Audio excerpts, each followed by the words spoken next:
মজলিসে আমরা যে মজলিস থেকে যে কোনো মজলিস থেকে উঠি, নেকির মজলিস হোক, যেমন এখন আমরা কিছুক্ষণ উঠব 2-4 মিনিটে, অথবা জায়েজ কোনো মজলিস হোক, কোথাও গিয়ে সমুদ্রের বিচে বসেছেন, অথবা কোথাও খাওয়া দাওয়ার মজলিসে বসেছেন আর সেখানে কিছু গল্প গুজব হইল, তারপরে মজলিস বরখাস্ত হইল। কোনো জায়গায় বিচার সালিসে বসেছেন, মজলিস বরখাস্ত হইল। আমাদের দেশে এই সুন্নতটি একবারে মৃত সুন্নত, মরেই গেছে। মজলিসের কাফারার যে দোয়া আছে এটা পড়েই না, যদি পড়ে কিছু তো সেটা বিদাত পড়ে। সেটা কি?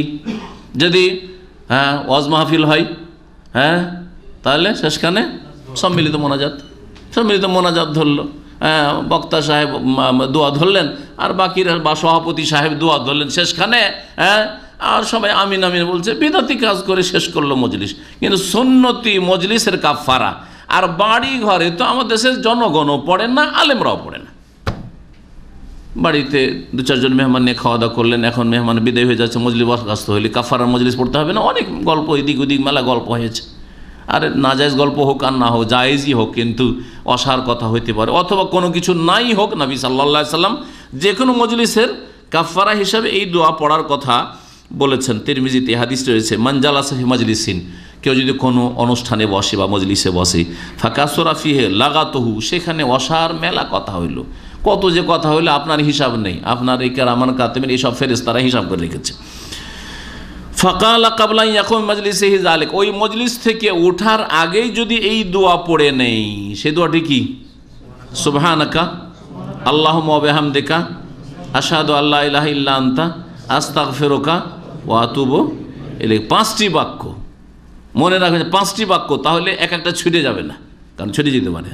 যখন 5টা হিসাব করেন, সুবহানাকা আল্লাহ পাকের তসবিহ করলেন, পবিত্রতা ঘোষণা করলেন, আল্লাহুম্মা ওয়া বিহামদিকা আল্লাহ পাকের প্রশংসা করলেন আপনি, তারপরে তাওহীদের শাহাদাত দান করলেন, আশহাদু আল্লা ইলাহা ইল্লা আনতা, আল্লাহ তোমার ছাড়া কোনো সত্য মাবুদ নেই এ কথার সাক্ষ্য দান করছি, আল্লাহর ওয়াহদানিয়াতের একত্বের সাক্ষ্য দান করলেন, তারপরে আস্তাগফিরুকা আল্লাহ তোমার কি করছি,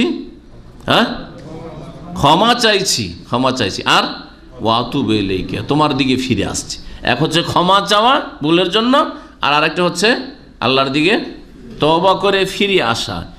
এই 5টি কথা মনে রাখবেন, আল্লাহ পাক যেন তৌফিক দান করেন। এই দোয়া যদি পড়েন যে কোনো মজলিসের শেষে, আর আপনারা দিনের মজলিসে মাশাআল্লাহ বসছেন, কমপক্ষে এখান থেকে শুরু করেন, দিনের মজলিস শেষ হলে প্রত্যেকে এই দোয়াটা পড়ে উঠবেন, পড়তে বলি আর না বলি পড়ে উঠবেন, আর এটাকে বাড়িতে গিয়ে প্র্যাকটিক্যাল করে বাস্তবায়ন করবেন।